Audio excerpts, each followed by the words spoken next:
I know it's late, but I'm reaching out to y'all. This is a call to arms. Like, we really need to do something about what is going on in our society these days. I mean, plain and simple, over the last few years, there have been too many cop shootings, too many young men dying needlessly. And, you know, the news media and social media has ran kind of rampant with what's going on. And, you know, we have Facebook and Twitter and everything else perpetuating ideas and stereotypes when, you know, the truth of the matter is we're sitting here talking about body cams, putting body cams on police officers and things like that, when that's really not going to stop the problem. It's not going to change what's going on. It's not going to change the way these officers feel when they're out here in the field and they're having to deal with certain situations. What we need to be doing is looking at the root of the problem. And it's not an easy fix. It's not a go out there, do something today, fix it tomorrow kind of thing. I mean, we're talking years, if not generations down the road at fixing this problem. But I'm talking about a permanent fix. I'm talking about reaching out to our men in the armed forces, our Marines, our Navy, our Air Force, our Army veterans, our National Guard, our reservists, our VFW. Like, all of us need as men to step up and take an active role in these communities. You know, too often we look at as active duty and members of the armed forces is, you know, 2 hours at Habitat and Humanity. You know, I get that volunteer bullet shaken off.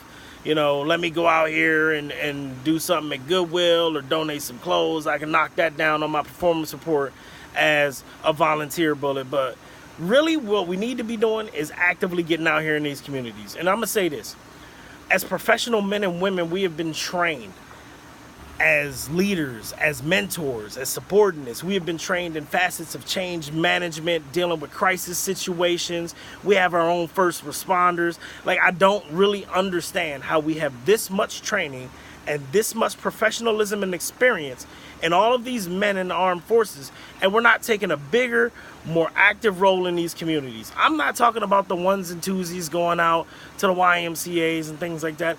I'm talking about whole training days, whole squadrons going out in these youth programs and things like that, and actually sitting down and taking an active role in mentoring these young men and mentoring them to be professional, mentoring them to be productive members of society, you know, giving them trade skills, teaching them skills that they need to be better men, better husbands, better fathers, and eventually, you know, that measure of involvement should change the stereotype of what young men are today and what young men will be tomorrow. But the biggest thing is we have to get on board. I need these NCOs, and to be quite honest with you, I need these 1%ers, these seniors, these chiefs, these enlisted high-ranking individuals to jump on board with, you know, perpetuating an idea that we need to do more as military professionals. We need to take an active role in these communities.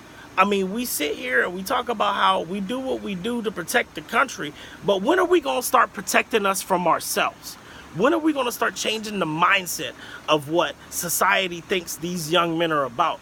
As supervisors, I can tell you right off the bat, I've complained many a times in the past about the level and the competency of the young men and women that are joining the armed forces today. But complaining about it ain't doing nothing about it.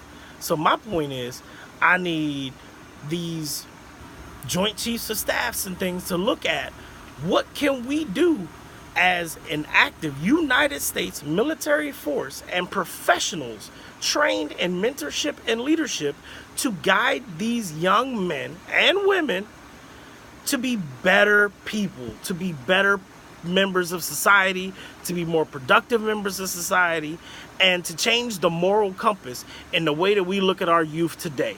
And maybe that might change something about how many of them are dying in the streets. Please, jump on board with me and let's get out here and let's change the way our youth are viewed.